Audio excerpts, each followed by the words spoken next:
Muy bien, hermanos, vamos ahora a tener la lectura de la Santa Palabra del Señor en 1 Corintios capítulo 11. Vamos a leer entonces desde el versículo 18 hasta el 22.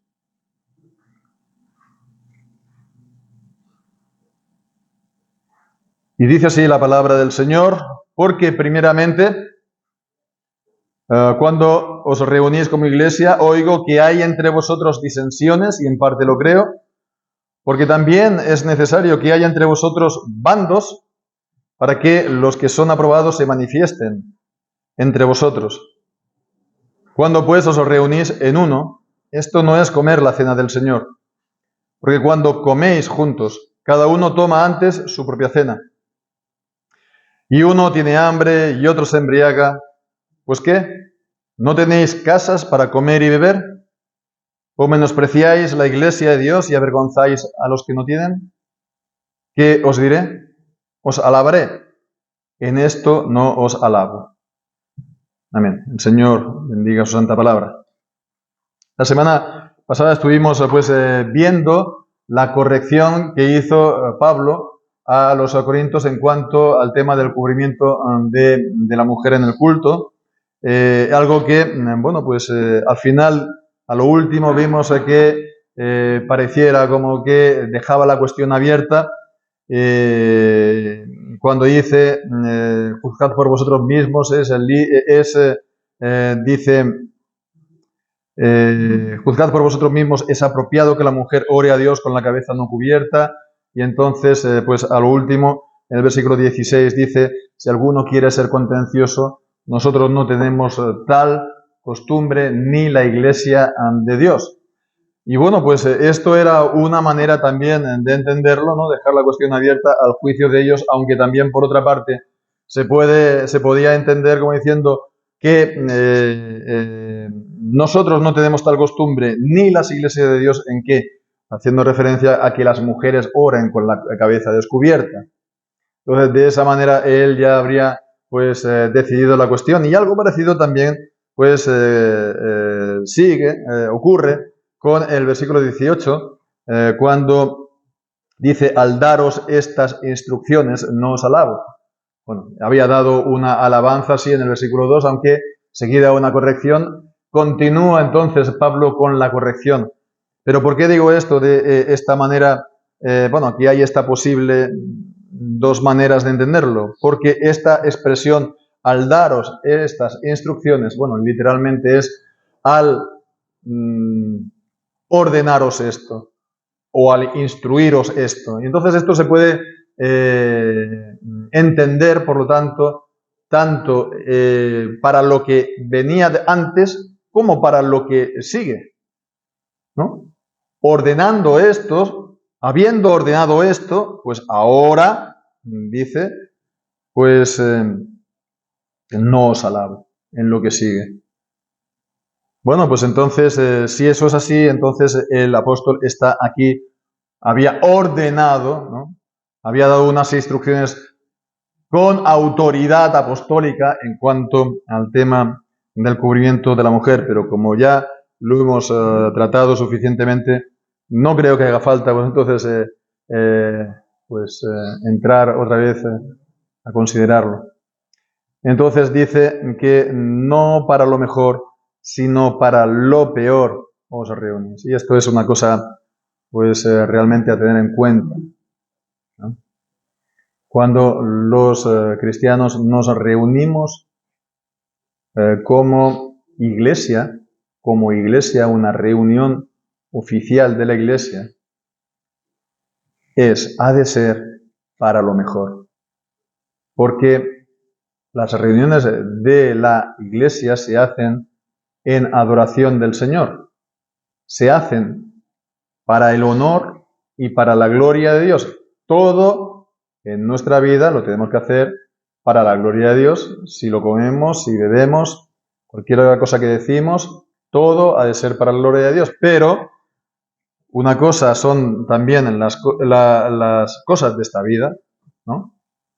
Las cosas de esta vida comunes, pero cuando nos reunimos como iglesia es especial porque es dedicado al Señor, es aparte. Entonces ya no son las cosas comunes de esta vida, son las cosas santas del Señor.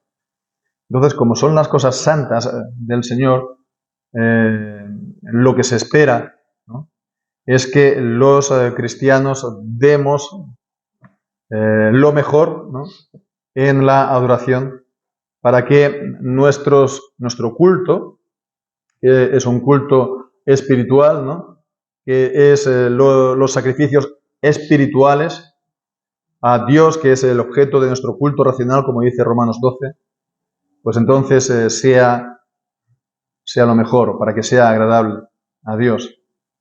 Entonces esto es algo muy importante. En Hebreos capítulo 12 nos está hablando precisamente de esto.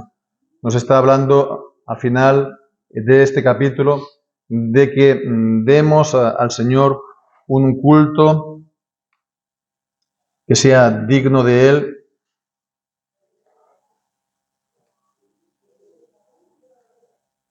Cuando dice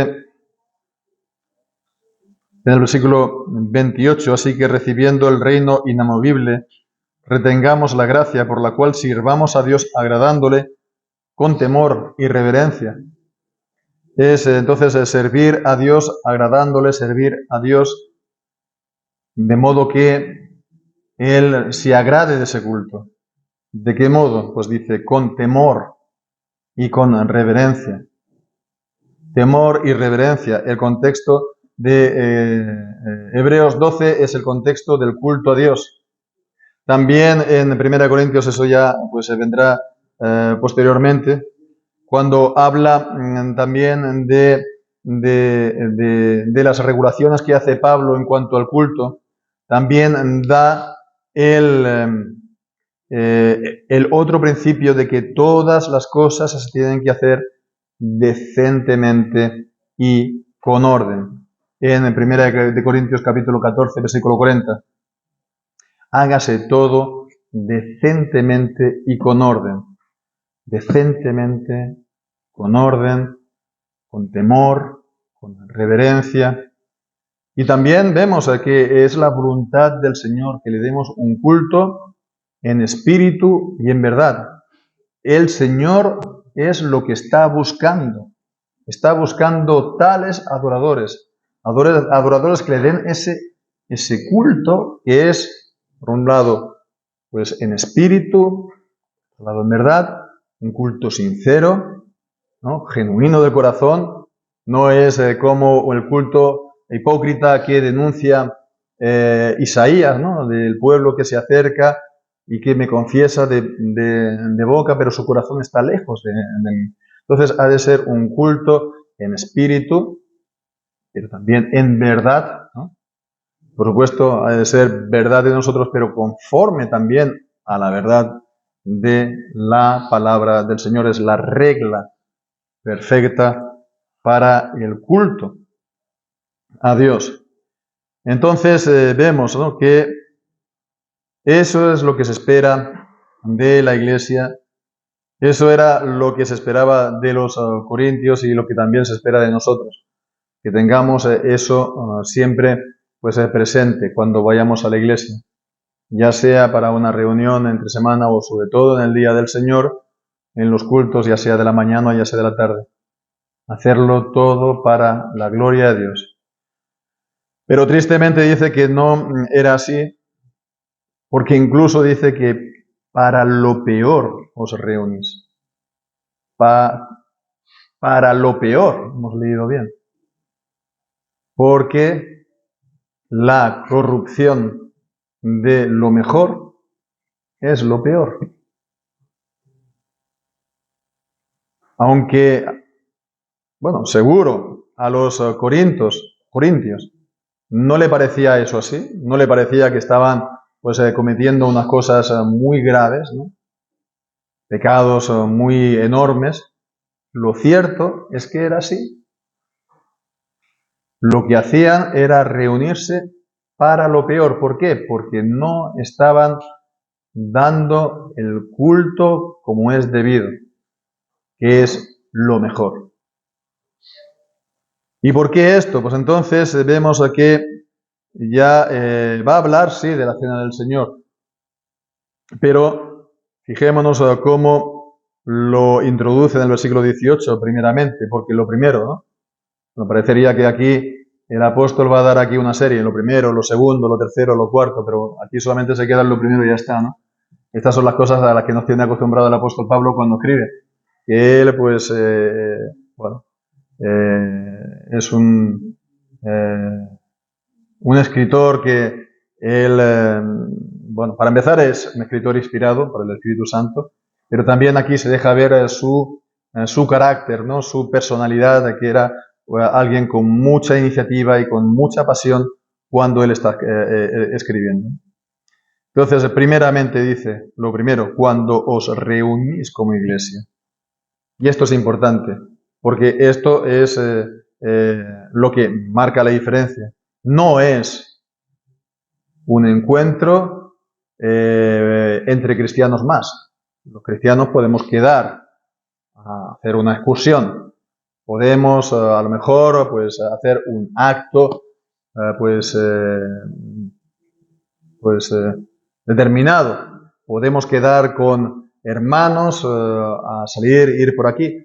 Esas cosas están bien, pero aquí está hablando de una reunión como iglesia, una reunión oficial, una reunión en la que, pues sí, se hace la iglesia como tal, la congregación como tal, y que manifiesta visiblemente entonces la iglesia del Señor en una localidad determinada. Entonces es también de la mayor importancia, ¿no? Es una reunión de la iglesia, oficial de la iglesia, y el Señor, por lo tanto, está presente de una manera especial y todas las cosas se tienen que hacer, por lo tanto, conforme a la voluntad que el Señor ha establecido en su palabra. Y bien, pues entonces dice, cuando os reunís como iglesia, oigo que hay entre vosotros disensiones y en parte lo creo. Disensiones es la palabra para cismas y es una cosa que ya el apóstol ha estado tratando desde el primer capítulo, cuando dice que he sido informado por los de Cloe, que hay entre vosotros pues divisiones y... Entonces había esta, esta división, ¿no? Latente y a veces también patente, ¿no? En la misma iglesia, que dice que incluso, pues, hay bandos en el siglo XIX. Bandos, literalmente herejías, ¿no? Herejías en el sentido, pues, de bandos de, se puede decir, partidos a veces, ¿no? La palabra herejía, pues, tiene una connotación, un sentido más fuerte, sin duda, ahora que hace 2000 años, porque herejía vendría a ser partido, vendría a ser secta, vendría a ser bando, por supuesto que es porque se hace ese bando alrededor, ¿no? En torno a alguna idea, alguna enseñanza, ¿no? Algún énfasis, ¿no? De hecho, herejía proviene de escoger, ¿no? El verbo en griego de escoger. Uno va escogiendo algo en particular y entonces lo pone por encima de todas las demás cosas y entonces ahí es cuando se crea ese bando, ese partido o esa secta, ¿no? Pero vemos que eso es lo propio del mundo en que vivimos, ¿no? Que haya partidos, ¿no? Hay partidos y entonces no hay manera entonces de que haya una verdadera unidad, ¿no? Pero, bueno, eso es lo que ocurre en el mundo, pero no debe ser así en la iglesia. No debe ser así en la iglesia porque la iglesia es una y la iglesia, pues cuando también se reúne como iglesia, se reúne, dice, en uno, ¿no? Versículo 20. Cuando os reunís en uno. Cuando se da esa reunión como iglesia, versículo 18, la iglesia se reúne en uno, se reúne en su unidad, se reúne como cuerpo de Cristo. El cuerpo de Cristo no está ni separado, ni está desmembrado, ni no tiene heridas. El cuerpo el cuerpo místico del Señor Jesucristo, la iglesia invisible que está verdaderamente unida a Cristo, no puede haber ninguna disensión, no puede haber ninguna herejía, no puede haber ninguna división, ningún cisma. Entonces, cuando la iglesia se reúne en uno, ¿no?, la iglesia visible, tiene que manifestar esa unidad. No puede haber partidos, no puede haber disensiones, no puede haber, pues, este tipo de divisiones, ¿no?, que muchas veces se dan en las iglesias. Pero, todas las cosas, vemos, todas las cosas que se dan acontecen también según la voluntad del Señor, ¿no? Leemos en el libro del Amós, ¿no?, el libro del profeta Amós, que de Jehová viene tanto lo bueno como lo malo. También lo dice el profeta Isaías, en la segunda parte del profeta Isaías. Entonces, Dios también ha incluido en su plan, en su propósito, las cosas malas que hacen los hombres. No porque las cosas malas, pues Él se complazca en ellas, sino porque Él ha decidido que estas cosas sean el medio para traer bendición a su pueblo, a sus hijos. Por eso nos dice la palabra de Dios en Romanos 8, 28, que todas las cosas ayudan a bien. Es decir, que Dios está obrando en todas las cosas nuestro bien, hasta las malas que recibimos de los demás, hasta las malas que recibimos del mundo, hasta las malas que recibimos del diablo. Todas estas cosas el Señor las vuelve para nuestro bien. El ejemplo claro también en la Escritura, José, el hijo de Jacob, ¿no? En el último capítulo, ¿no?, pues dice, vosotros, ¿no?, habéis pensado estas cosas para mal. Sus hermanos, ¿no?, haberlo vendido a Egipto, pues que por poco pues se lo hubieran matado. Lo hicieron por odio, o lo hicieron por envidia. Fue un mal por ellos, pero dice al mismo tiempo, el Señor lo pensó para bien. Y está utilizando el mismo verbo. Ellos lo pensaron para mal. Y pues Dios lo mismo lo pensó, pero para procurar nuestro bien. ¿Cuál fue el bien de José? De esa manera llegó a ser el Señor de Egipto. Y no solamente él, sino fue el bien también para sus mismos hermanos. Y para Israel, ¿no?, para Jacob, para su descendencia. De no perecer entonces en el hambre, como toda la tierra. Entonces Dios es soberano, Dios es infinitamente sabio, y el Señor, pues las cosas que puedan ocurrir mal, a lo mejor nosotros no le vemos un sentido, no le vemos, por así decirlo, entre comillas, una utilidad. Quisiéramos pues vernos entonces rápidamente libres de todas estas cosas, pero Dios, que es infinitamente sabio e infinitamente bueno, Él las ha dispuesto para nuestro bien. Y es lo que está diciendo aquí el apóstol cuando dice, en parte lo creo, porque también es necesario que haya entre vosotros bandos para los que son aprobados se manifiesten entre vosotros. Los que Dios, pues, habiéndolos aprobado, pues manifiesta así que verdaderamente son sus hijos. Lo contrario de aprobado, ¿qué es? Reprobado. Aquellos a que, por así decirlo, pasan la prueba, ¿no?, y no prueban el examen. No es que el resultado estaba, pues, digamos, en el aire, ¿no?, por parte de Dios. Dios conoce los que son suyos. Pero Dios de esta manera manifiesta sus hijos. Y da, pues, de una manera ese testimonio público a los hombres, a la iglesia de Dios, al mundo, a los ángeles, de quiénes son sus hijos. Dios, como dice en 2 de Timoteo capítulo 2, sabe quiénes son sus hijos. Conoce Dios a sus hijos, ¿no?, a los que son suyos. Y de esa manera Él pues los hace manifiestos a todos los demás.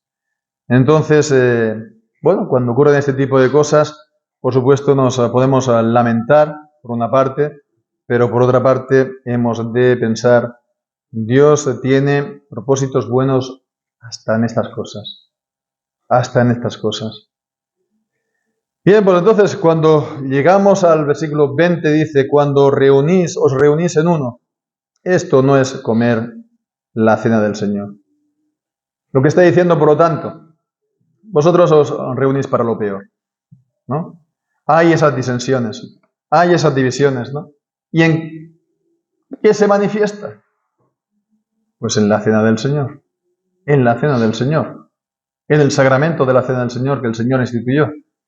Y dice, bueno, pues esto que vosotros hacéis no es la cena del Señor. Y veremos cómo a partir del versículo 23 hasta el versículo 25-26 está recordando la institución de la cena del Señor. Pero esto vemos que lo que estamos viendo aquí es que la cena del Señor fue ya gravemente pervertida en la iglesia. En la iglesia primitiva, pero no solo primitiva, la iglesia apostólica. Estamos hablando de una iglesia a unos 20 años de distancia de la vida de nuestro Salvador, de nuestro Señor Jesucristo. 20 años después, y ya estaba pervertida la cena del Señor. Hasta el punto que dice, lo que vosotros hacéis no es la cena del Señor. No es la cena del Señor. Lo podéis llamar como queráis, pero no es la cena del Señor. Y bien, pues entonces, ¿qué ocurrió? Pues dice que cuando coméis juntos, ¿no?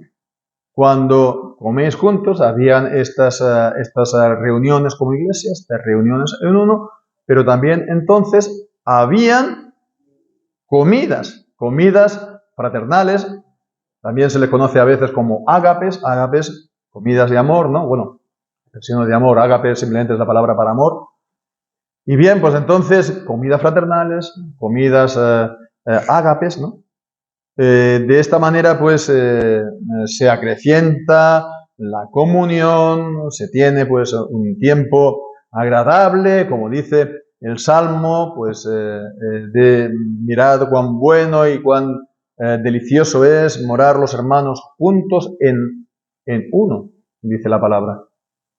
Entonces, bien, pues el comer es un acto social por excelencia, es uno de las mayores, comer juntos quiero decir, ¿no? Es uno de los actos en los que se ve más claramente, ¿no? La comunión, ¿no? Hay muchas cosas que se pasan, ¿no? Comiendo juntos. Y el Señor Jesús mismo lo dice, ¿no? En las cartas a las iglesias en Apocalipsis, a la de la Laodicea, ¿no? Y aquí yo estoy a la puerta y llamo, ¿no? Si alguno oye mi voz y abre la puerta, entraré a él y cenaré con él y él conmigo. Es una expresión pues figurada, ¿no? Simbólica, para hablar de ese compañerismo y de esa comunión. Entonces está muy bien, pero vemos que se confunde esto con el culto a Dios. Y se confunde esto no solo con el culto a Dios, con el sacramento de la cena. Y bien, pues entonces lo que ocurría era que, bueno, pues se participaba de la cena del Señor durante estas comidas fraternales. Y esto está también testificado en los libros de historia, que fue una práctica antigua, ¿no? De la iglesia,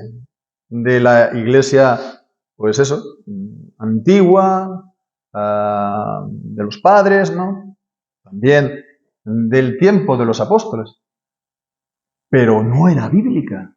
Cristo no la instituyó así, ni el apóstol Pablo la instituyó así. Fue una tradición. Pero ya veíamos que en el capítulo 11 el apóstol Pablo está hablando lo del velo como una tradición, pero eso era una tradición apostólica. Pero lo que estamos viendo aquí era una tradición no apostólica, una tradición en la iglesia, ¿no? Hecha por los hombres, sin la sanción de la palabra de Dios. Entonces, según la manera de ver católica romana, como era muy antigua, como era pues de los tiempos de los apóstoles incluso, pues tiene digamos, el label, ¿no? Denominación de origen, y entonces pues sería una práctica perfectamente católica.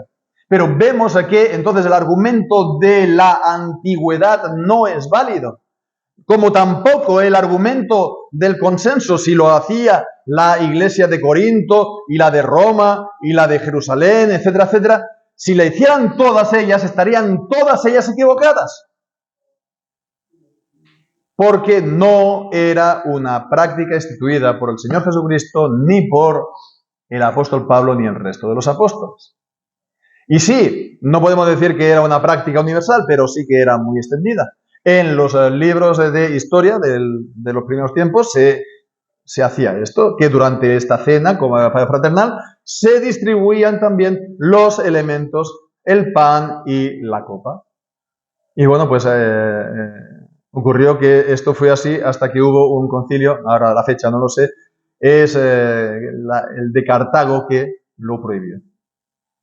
Esta manera de celebrar la cena. Que, por un lado, bueno, era una perversión porque no era la que Cristo había instituido, pero además trajo consigo abusos. Y esto, pues, ¿qué trajo consigo? ¿Ayudó a unir la iglesia? No, al contrario. No unió más la iglesia por tener, entonces, por así decirlo, dos cosas en uno, ¿no? La comida fraternal y el buen ambiente y todo esto, y además, el sacramento de la cena. Sino que esto trajo consigo problemas y estas divisiones y estas disensiones. ¿Por qué? Pues, bueno, dice, porque cada uno toma antes su propia cena, y uno tiene hambre y otro se embriaga. Entonces, vemos aquí está diciendo que, bueno, todo el mundo, pues sí, traía su comida, ¿no? Y pues se apresuraban, ¿no?, a comer, ¿no?, lo que habían traído. Entonces, porque ya estaban pensando, pues eso, sobre todo, bueno, el comer, ¿no?, el estar saciado. El embriagarse, pues se puede entender de una manera literal, ¿no?, de que realmente se embriagaba con la presencia de vino, que los cristianos primero tomaban vino, es normal. Pero se embriagaban por beber, pues, demasiado, pero también, pues, se puede ver como el afán por saciarse, por comer lo bueno que uno haya traído, etcétera, etcétera, etcétera. Entonces uno, pues, se apresuraba a comer lo que había traído. El otro, que había traído poca cosa o no había traído nada, pues entonces pasaba hambre. Y bien, pues entonces esto incluso podía llegar hasta el punto del embriagarse en esas cenas fraternales, en las que además se repartía la cena del Señor. Y bien, pues entonces lo que decíamos, ¿no? Los cristianos se pueden reunir, los cristianos pueden cenar unos con otros, ¿no? Puede haber también estas comidas fraternales como iglesia, ¿no? Pero una cosa son todas estas cosas, ¿no? Y otra cosa es el culto a Dios, que es santo. Porque dice, ¿no tenéis casas para comer y beber? Cada uno tenéis vuestras casas, ¿no? Cada uno tenéis vuestras casas. Cada uno tenéis, entonces, pues, bueno, ahí podéis comer y beber, pues, bueno, pues sin problema, ¿no? Todo para la gloria de Dios, ¿no? Pero, bueno, pues, una cosa es lo que hacéis en vuestra casa, una cosa es lo que hacen los cristianos cuando se encuentran y cenan y comen juntos, y otra cosa es la iglesia. Lo que es apropiado, o lo que puede ser apropiado para lo primero, no puede ser forzosamente apropiado para lo segundo. Además de esto, vemos, menospreciáis la iglesia de Dios. Menospreciáis la iglesia de Dios por todo esto que hemos dicho. Porque estáis rebajando las reuniones de la iglesia. Estáis rebajando las manifestaciones visibles, públicas de la iglesia del Señor Jesucristo. Estáis menospreciando, desechando, digamos, ¿no?, rebajando lo que es lo mejor. Y por último dice, avergonzáis a los que no tienen, una falta también de amor y de caridad entre los cristianos. Entonces, ¿qué os diré? ¿Os alabaré? Pues dice, en esto no os alabo. Entonces vemos, hermanos, ¿no?, retengamos sobre todo esto, ¿no? Lo fácil que es, pues, si nos dejamos llevar por nuestros gustos, nuestras preferencias, nuestros razonamientos, pervertir la palabra del Señor, pervertir las ordenanzas del Señor. Es lo que ha ocurrido en la Iglesia. Una y otra vez, y una y otra vez. Y esto no es porque, porque la gente sea mucho peor que nosotros. Nosotros, como todos los hombres, tenemos esta misma tendencia innata, ¿no? A añadir, a sustraer a la palabra del Señor, y al hacerlo vemos a que se desfigura la Iglesia y se desfigura también las ordenanzas del Señor. Entonces estemos bien precavidos, hermanos, y bueno, pues esforcémonos a seguir dando el culto al Señor, pues en espíritu y en verdad, según su palabra, y que tengamos siempre esto en el corazón, el reunirnos para lo mejor, reunirnos como Iglesia en uno para la gloria y la honra de nuestro Dios, el Dios Trino, Padre, Hijo y Espíritu Santo. A Él sea la gloria.